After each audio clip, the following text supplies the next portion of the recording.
xala waxaan dhigtay xaflad aan u qabtay aktarka caanka ah Shahrukh Khan.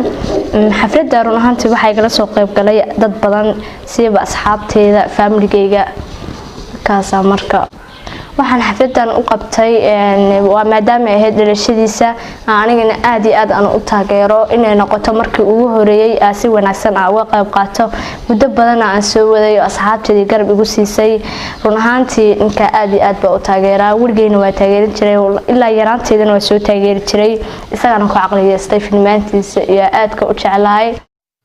السلام عليكم ورحمة الله وبركاته وايدين سلامي ولا الله وقالي أهمل البودنود كجوكتان كسر دواد الجنال كيجا الكادي جل سعطان وفيهم الجنال سودو أيام كلية هاي جنال كادي إيمان تكوره سو فضلا هاي لوبن إن سبسكرايب تدعكو سيسو سيدو كل مقال كمرك عداوة لاك تدعكو سي واد مهد سنتهين gabadhan oo lagu magacaabo Miski Saciid kuna nool magaalada Kalkacyo ayaa xaflad aad u ballaaran oo aan horay loo arkin u sameysay aktarka caanka ah ee reer Hindi ee lagu magacaabo Shahrukh Khan.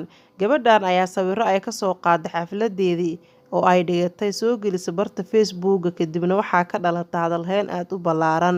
Miski oo wareysi lala yeeshtay ayaa ka hadashay sababta ay xafladani ugu sameysay aktarka reer Hindi bal gabadhan ha inooga waranto xafladda iyo qaabka ay u dhacday. xala waxaan dhigtay xaflad aan u qabtay aktarka caanka ah Shahrukh Khan.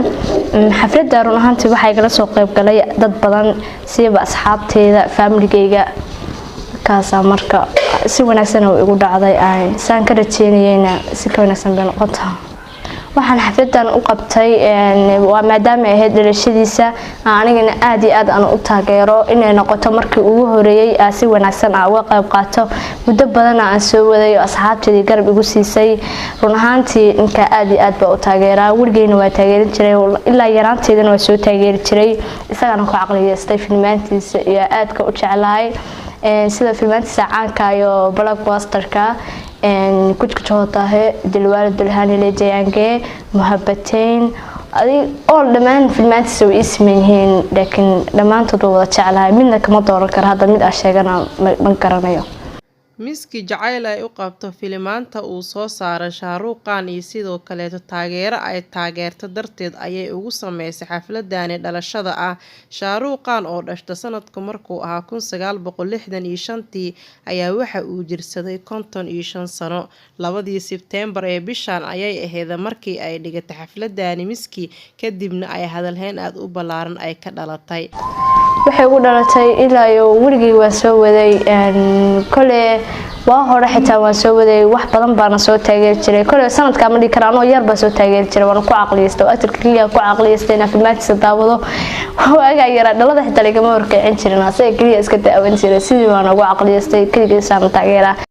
gabadhan ayaa sheegtay sanadadii tagay ee soo dhaafay inay markasta sidaan si la mid ah ay u sameyn jirtay xaflad laakiin ay soo dhigi jirtay statuska sidaas si la mid ah ayaa go'aansaday ayay tiri sanadkan in aan sameeyo xaflad aad u ballaaran uuna arko Shahrukh Khan uuna ogaado in ay gabadhani Miski ah ay u tahay taageero aad u ballaaran. waxaan qaban qaabinayay ilaa muddo adiga markii loo soo dhawaa bishan November marka waxaan bilaaway inaan bishii October hore inaan bilaabo inaan qaban qaabiyo oo marka waxa ahay awal mar walba statuska kaliya ugu dabaaldeg jiray marka xasta inta kaliya ma ku ekaanaysaa marka reality ka dhig oo asagana ha arko asaga ujeedada dhan waxa weey inuu asagana arko insha Allah marka saasa ugu qabtay oo waan soo qaban qaabin la soo waday xalana si wanaagsan bay ugu dhacday alxamdulillah.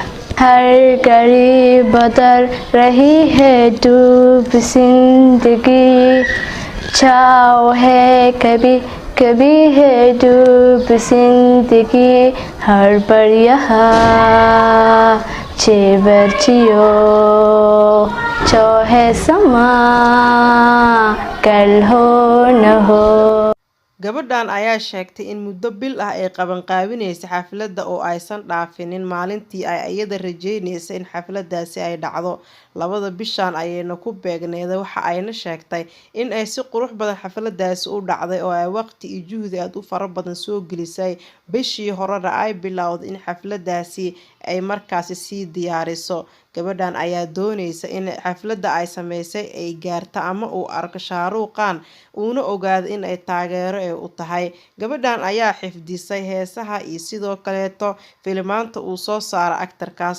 Dad badan oo waxaa jiraan daawadaan filimaanta hindida iyo sidoo kale heesaha hindida ay soo qaadaan. Haddaba daawada adigu ma ka mid tahay taageerayaasha shaaruuqan ama ma taageertaa heesaha iyo filimaanta hindiga oo ma daawataa? Anigu runtii ma daawado mana taageero. Haddii aad daawatid ama aad taageertid bal ra'yigaaga qaybta hoose ee commentiga noogu reeb.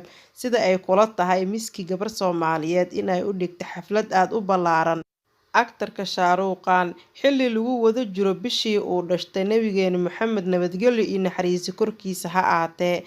Waad mahadsantihiin asxaabi, ra'yigiina qaybta hoose noogu reeb. Waa idin mahadcelinayaa, markasta mahadcelintiina kama daalo. Sidaas iyo muuqaalka xigo intaa ku kulmeen waxaa idinkaga tagayaa nabadgelyo.